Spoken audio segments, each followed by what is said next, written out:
हमारे जीवन में लक्ष्य की प्राप्ति करना एक बहुत ही कठिन बात है जिसे सभी लोग करना चाहते हैं। उस लक्ष्य की प्राप्ति के कई साधन हैं, पर एक महत्वपूर्ण साधन और सबसे बढ़िया साधन है समय पर काम करना।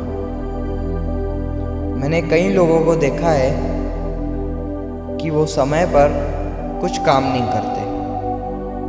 समय आने पर वे हड़बड़ा जाते हैं या आलस करके अपना वो समय गंवा देते हैं। एक बार जाने वाला समय फिर वापस कभी नहीं आएगा।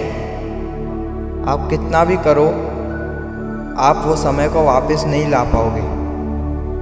बचपन गया, जवानी गई और बुढ़े हो गए, और आप वापस जवानी नहीं ला सकते। आपको समय पर काम करना चाहिए। एक बार किसी घाट किनारे एक साधु बैठा रहता था और वो हर 10 मिनट बाद जोर से ऊंची आवाज में चिल्लाता, जो चाहोगे वो पाओगे, जो चाहोगे वो पाओगे। बहुत लोग उसे देखकर उसे पागल समझते थे, कहते थे इसको कुछ नहीं आता, ये बस ऐसे ही चिल्लाना आता है इसको, और ये किसी काम का नहीं, बस एक जगह पड़ा रहता है। तो कुछ दिन बीते और वहाँ पे एक लड़का आया जो कि बेरोजगार था। उसे कुछ काम धंधा नहीं था, वह बहुत ही निकम्मा था।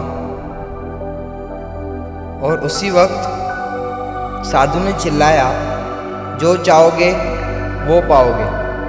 उसने आवाज़ सुनी और खुश हो गया। वह साधु के पास गया और प्रणाम किया। साधु ने उसका प्रणाम स्वीकार करके उसे आशीर्वाद दिया।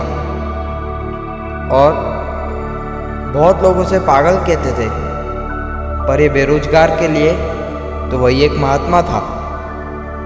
और उसके पास कुछ काम ही नहीं था, तभी वो उसके पास गया था।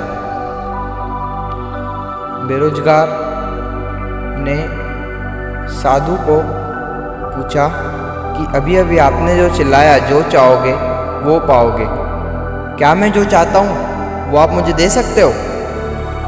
साधु ने बोला, हाँ जरूर, पर तुम चाहते क्या हो?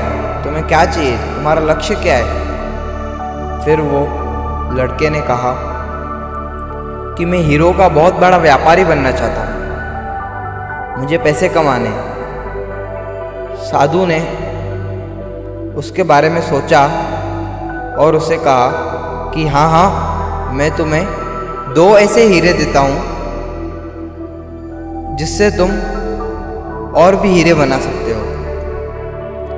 वो लड़का बहुत खुश हो गया। उसने सोचा कि मैं हीरे बेच के और पैसे कमा लूँगा और कुछ नया धंधा कर लूँगा। पर वो साधु ने उसे बोला कि अपने हाथ दो। वो लड़के ने अपने दोनों हाथ आगे किए। साधु ने अपना एक हाथ उठा के उसके हथेली में थमा दिया और बोला, ये पहला हीरा है, समय।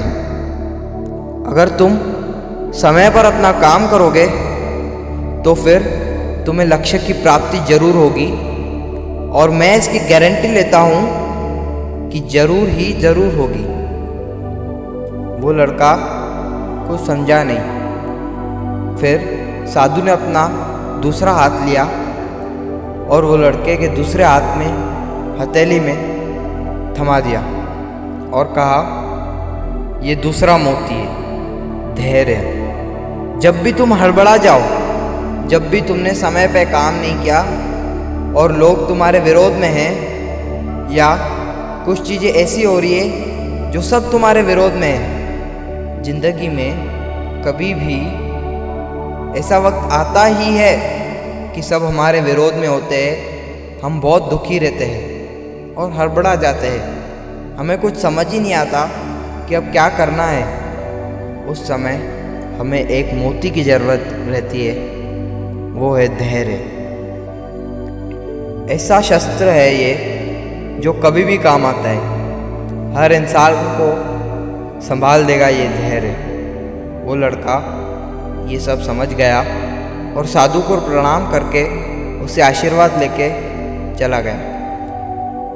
कुछ दिनों बाद उसने समय और धैर्य दोनों मोती को संभाल के रखा। उसने समय पर ही काम किया और धैर्य से ही काम किया, और फिर वो हीरो का बड़ा व्यापारी बन गया।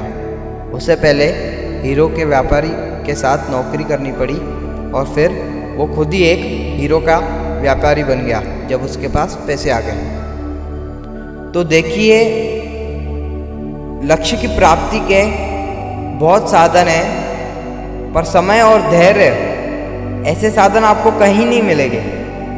आपको विचार करना पड़ेगा और विचार से ही काम होगा। अगर आप बिना सोचे समझे कुछ काम करते हो तो आपके लिए हानिकारक हो सकता है। मैं चाहूँगा सभी लोग समय और धैर्य दोनों मोती को संभाल कर अपना जीवन गुजारें।